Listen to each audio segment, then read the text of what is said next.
در تاریخ هر ملت دیر یا زود شخصیت‌های برجسته پیدا می‌شود که تکلیف آن را به کلی تغییر داده، مدنیت مادی و معنوی آن را به سطح تازه و بلند ترقیات می‌رسانند و فرهنگ و تمدنش را به عرصه جهانی می‌برآورد. کوروش کبیر در تاریخ تمدن بشری با سیاست عاقلانه کشورگشایی، تأسیس ایمپریای توانا و متمرکز آریایی، اصول نوی اداره‌کنی و شکل مکمل دولتداری، اصلاحات امور سپاه و نظام لشکر، گسترش تجارت و تدبیرهای راهسازی، علل خصوص پایداری عدالت و پشتیبانی‌های حقوق و منزلت جمله خلقیت‌های ساکنان قلمروش شهرت جهانی پیدا کرده است. تا اندازه که من آگاهی دارم، کوروش یکی از نابغه‌های تاریخ است. درباره شخصیت کوروش هم گفته ها خیلی مختلفند. ما دو سرچشمه داریم که درباره کوروش صحبت میکنن. این هرودوت است که به واسطه در با ایمپریای هخامنشی ها تشریف داشت و معلومات خیلی نادر در بخش این امپراتوری اومن نوشته‌اند و از آن جمله درباره کوروش کبیر. کلمه کوروش در ما علف است، همین خیلی کوروش که در بلندی های 1200 متر از 2000 بالا میروید کوروش نام دارد و گمان میکنم که نام کوروش از کلمه کر گرفته شده است. کر این غار است، چون که اینا در غار برده مانده بودن و همچنین نام اساسی و نام خوب همون یعنی گویا غاری، کلپی، همین خیلی پیشیر میگفتن. خب از همین جریشه گرفته شده است. سرچشمه های تاریخی در مورد تولید و زندگانی دوران کودکی کوروش کبیر گوناگون صدا می‌دهند. نگارش های تاریخی از آن بازگو می‌کنند که کوروش بعد تولید در عائله چوپان بوایی رسیده است، ولی سرچشمه های دیگر باشد این گفته را انکار نموده برعکس چنین می‌پندارند که کوروش از زمان تولید در دربار بزرگ شده است. کوروش کبیر اصلا داماد پادشاه ماد استیک بود و استیک دختری داشت با نام مانند و این مانند خوب دختر یگانه بود و خودی استیک میراثخوری ایمپریا را نداشت، یعنی پسر نداشت و وقتی و نخواست که این را هم در محیط مردمی مادها به شوهر دهد و این را میتید به شاهزاده فارس کمبیز. خواب میبیند که گویا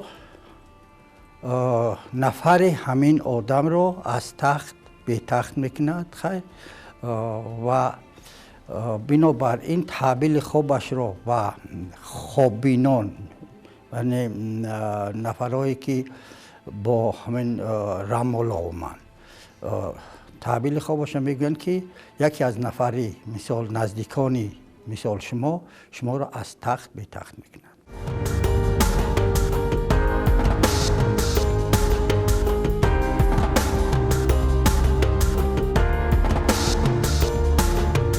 کوروش اون حالت در بطن مادر بود. وقتی که تولد می شود کوروش را، این نامش کوروش نبود، همچنین مثال می گیرند و این را با همون یکی از سرلشکراش که با نام گرپت بود می دهد که این پسر را برده نابود کند. خوب از بلکه شاهزاده بود این گرپت سرلشکر بود، این را میبرد به چوپان میدهد، چوپان با نام میتریدات. خب این چوپان وقتی که اینو به خانه میارد و میخواهد که میگوید که با زنش مصلحت میکند که همین خیلی حادثه ما اینو باید نیست کنیم، در این دوره زنی همین میتریدات پسر تولد میکند مرده. بعد زنش مصلحت میدهد که خیر همین طفل اکنون من پسری مرده تولد کردم، همچنین پسری خودمان تربیت کنیم. موافق اخبار هرودوت بعد مرگ پادشاه ماد که اکثر تاج و تخت به پسر او استیک میماند، астяк қариб 35 сол подшоҳӣ намуда аз дасти набираи худаш Куруши Кабир, фарзанди Мандана ном духтари Астяк ва Камбуҷия ном ҳокими Парсумаш буд, аз тахти шоҳӣ бенасиб мегардад.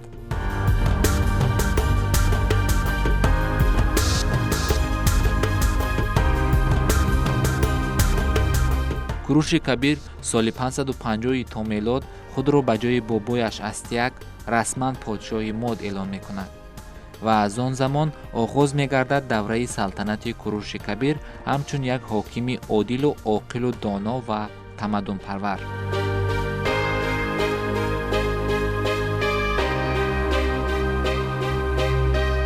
дар ин байн гӯё 10-12 сол мегузарад ва ин Куруш бузург мешавад ва бо писарони мисол деҳа бозӣ мекунанд ва дар вақти бозӣ ҳамин Курушро подшоҳ эълон мекунанд.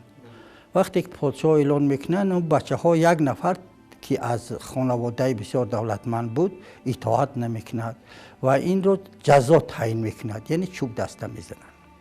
хуб хулоса вақте чӯб даста мезананд, اون پدری همون آدم اومده در دست پیش شاه شکایت میکند که پسر من رو فلان پسر چوپان همین خیلی زده است. خوب وقتی که همون پسر میتریداد رو یعنی کروش رو که دعوت میکنند و میگوید که من کاری مثال به عدالتانه نکردم، همین در وقت بازی بچه ها من پادشاه اعلام کردن، من خوب این نفر گپ من نگرفت، از اطاعت بیرون شد و من همچنین شاه این رو جزا تعیین کردم. استیاک ببیند که قیافه همین آدم و جسارت سخنرانی با آدم عادی یعنی نیست و خوب چوپان را مجبور میکنند که حقیقت را گوید و چوپان همین گپ را میگوید. کوروش کبیر در میان شاهنشاه‌های عهد قدیم یکی از عاقل‌ترین، باانصاف‌ترین و دوراندیش‌ترین شاهنشاه بود که با تمدن‌آفرینی و دولت‌سازی، انسان‌پروری و عدالت‌پیشگی و رفتار و اخلاق حمیده‌اش نفوذ عالمگیر یافته است. بسیار نفری آزادخواه بود.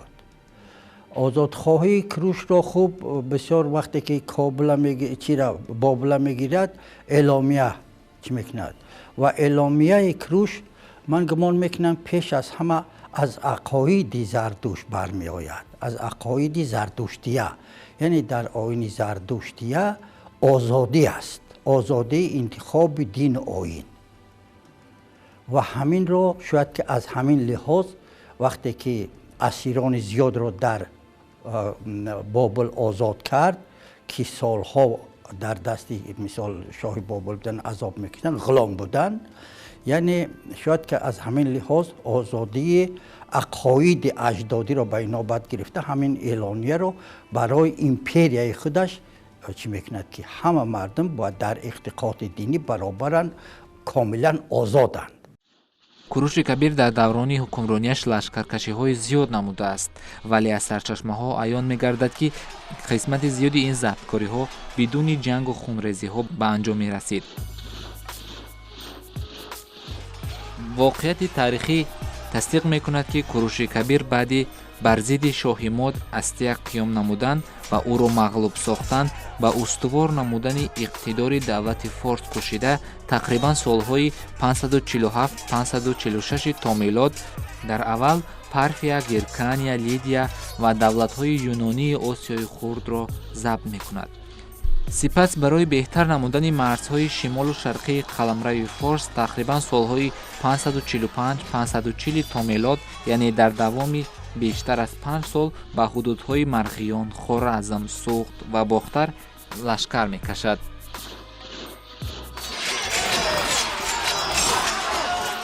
کوروش کبیر از مرتبه شاه یک ولایت به درجه شاهنشاهی یک ایمپریای بزرگ جهانی رسید.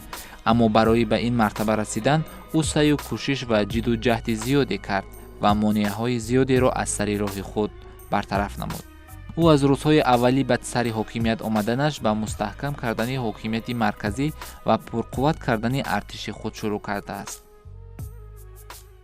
دیگر چیزی که من میخواهم قید کنم، کروش در حقیقت یک نابغه تاریخی بود که محیط تاریخی زمانی همین این مثال گویم که حکمرانی اوریو تباران همین شخصیت رو به میان آورد و این توانست که عقیده داشت که یک کلی اوریو تباران رو متحد سازد و این رو تا اندازه کرد. البته در اون دوره اوریو تباران نیم آسیا و اروپا رو در اتحاد داشتند. مثلا با باختر لشکر کشید، شاه باختر جنگ نکرد، یعنی پیشواز گرفتن. اینا پیشواز گرفتن. خوارزم لشکر کشید، جنگ نشد، همه خیلی پیشواز گرفتن و این همچنین امپراتوری قدرتمند قبول کردند و لشکرکشی های این یک قسم زیادی مردم اوریو تبار و دولت های اوریو تبار را متحد کرد که اهمیتی بزرگی تاریخی داشت. در قیاس به ضبطکاری و لشکرکشی ها و دولتداری حاکمان چون تیمور و چنگیزخان، کوروش کبیر سیاست عاقلانه دولتداری را پیش گرفته اعتقاد و عقاید و دین ملت های غیر را احترام می‌گذاشت.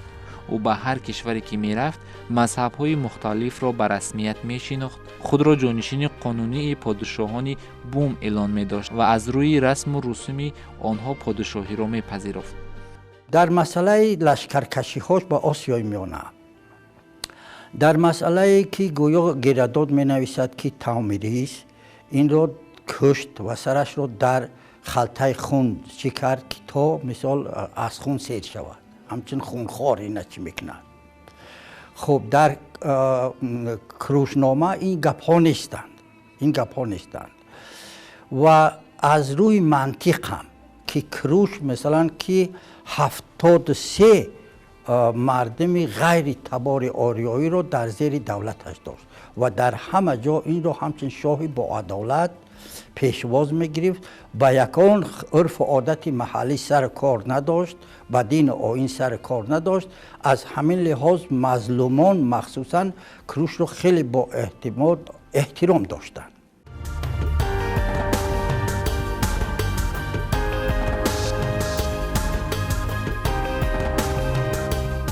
من گمان نمیکنم که یک زنی صحرانورد یک سرلشکری بزرگ رو گیرد و سر برد و این کاری که کند و این لشکری بزرگی که داشت یک گروهی مثال گویم که صحرانورد هیچ غیر امکان است که مثال لشکری این رو چی کرده باشند. من گمان میکنم که گیرداد اول درباره فارس ها خیلی چیزهای خوب نوشته است و با تعریف نوشته است، لیکن وقتی برمیگردد به یونان که در زیر دست اطاعت فارس ها بودن، میگویند که تو بر فارس ها را بسیار تعریف کرده، تعقیب میبینه، چیزی بنویس که ضد فارس ها باشد. بنابراین بسیار تهمت ها در نوشته هاش علاوه میکند. از آن جمله یونانی ها بسیار دوست میداشتن همین چیزهای غیری چشم داشت را و گیرداد هم در قسمت های اول که کتاب تعریف میکند در قسمت های دیوم یعنی تنقید مخصوصی غیری چشم داشت میکند تا که کینه و عداوت یونانی ها رو نسبت به دیگر خلق ها زیاد کند، از اون به فارس ها. از همین لحاظ من گمان میکنم که چیزهای تهمت آمیز در آورده های مثال هرودوت زیاد هستند، از آن جمله کشتن کروش از جانب تحمیریس. اعلامیه کروش کبیر که از فرهنگ آریایی و عقاید انسان دوستی سرچشمه میگیرد، نخستین حجت تاریخی است که احترام حقوق، آزادی مذهب و اعتقاد و حفظ دارایی شهروندان را پشتیبانی کرده است. این اعلامیه با نام استوانه کروش مشهور است که در موزه بریتانیا محفوظ بوده، نمونه نخستین اعلامیه حقوق بشر در تاریخ انسانیت دانسته می شود. متن این اعلامیه را که با خط و زبان بابلی نوشته شده، ترجمه فارسی تاجیکی آن با سعی و اهتمام عالمان تاجیک به تب رسیده. اعلامیه کروش کبیر یا خود اعلامیه حقوق بشر از قدیمترین سرچشمه های تاریخی عاید حقوق بشر شناخته شده است که مؤلف آن کروش کبیر اساسگزار امپرای هخامنشی به حساب می رود. کروش کبیر خود یکی از شخصیت‌های مشهورترین تاریخ جهانی شناخته شده است که همچون شاهنشاه عادل، سیاستمدار بسیار زیرک، تیزهوش و حامی دین و آیین ساکنان قلمرو امپریا شناخته شده است و اعلامیه کوروش کبیر که بیشتر با نام سیلیندر کوروش مشهور است، سال 1879 هنگام حفرات‌های باستانشناسی از خرابه‌های شهر قدیمی بابل از عراق امروزه پیدا گردیده بود و بعداً به آثارخانه بریتانیا سپرده می شود. و اگر به تاریخ نوشته شدن این اعلامیه نظر اندازیم، این اعلامیه با فرمان کوروش کبیر نوشته می شود، یعنی زمانی که سال 539 قبل از میلاد کوروش کبیر با لشکر خود بابل را ضبط می کند و بعد ضبط بابل با فرمان او همون کوهینان یا خود دینداران بابل با فرمان او این اعلامیه را با زبان اکدی می نویسند. یعنی زبان اکدی یکی از زبان‌های اساسی در بین نهرین قدیم به حساب می رفت که اساساً خلقیت‌های اکد، بابلی ها و اینچنین اسوریگی ها با این زبان حرف می زدند و این اعلامیه از 39 سطر عبارت است که در گل سیلیندر شکل نوشته شده بود. و باید قید نماییم که در اعلامیه حقوق بشر کوروش که از جانب کوروش نوشته گردیده است، عاید سراول اجدادان یا خود گذشتگان خود شاه کوروش کبیر، عاید آزادی هایی که به خلقیت های امپریاش بخشیده بود آورده شده است در اینجا و اینچنین غیر از این در اعلامیه عاید برقرار و اینچنین از نوع ساختن عبادتگاه هایی که هنگام جنگ های پیشین خراب گردیده بودند در اینجا آورده شده است. این اعلامیه بشردوستانه که میتوان نخستین سند کفالت آزادی مذهب و اعتقاد دینی و گذشته از این احترام حقوق شهروندان گوناگون ملت شمرد، از تمدن آریایی سرمنشأ گرفته است.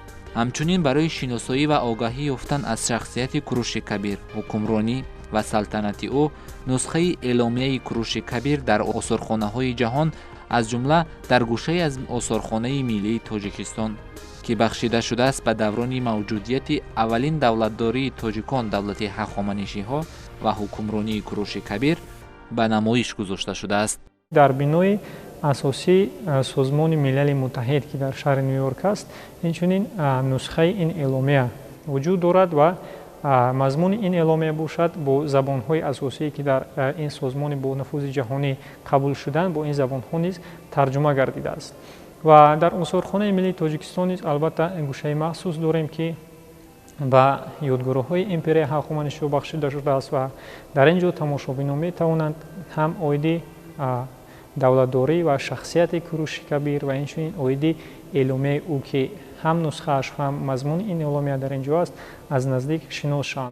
البته کوروش کبیر از ضبطکاران و جهانکشایان و قدرت طلبانی مثل چنگیز و تیمور و حتی اسکندر مقدونی و لشکرکشان عرب تفاوت کلی و جدی داشت. او هیچگاه به قتل عام راه نمیداد. در همان دوره‌های اول انکشاف تمدن بشری، رعایت حقوق انسان و عدالت و انصاف را از جمله اصل‌های دولتداری می‌دانست. اعلامیه او از دوراندیشی و خردمندیش گواهی می‌دهد. او بنیادگذار دولت نخستین منظم و متمدن انسانی بود. او آریایی بود که آزادی را بهتر از همه چیز می‌دانست و دشمنان اسیر گرفته‌اش را به غلام تبدیل نمی‌داد. مورخان یونانی شهادت می‌دهند که جسد کوروش را بعد از یک سال مرگش پسرش کمبوجیا با بهای گران خریده در ولایت فارس در شهر پاسارگارد پایتخت نخستین امپریا هخامنشی‌ها دفن می‌کند. مقبره کوروش تا کنون چون نشانه از آن روزهای کهن پرره و به آسیب محفوظ مانده است.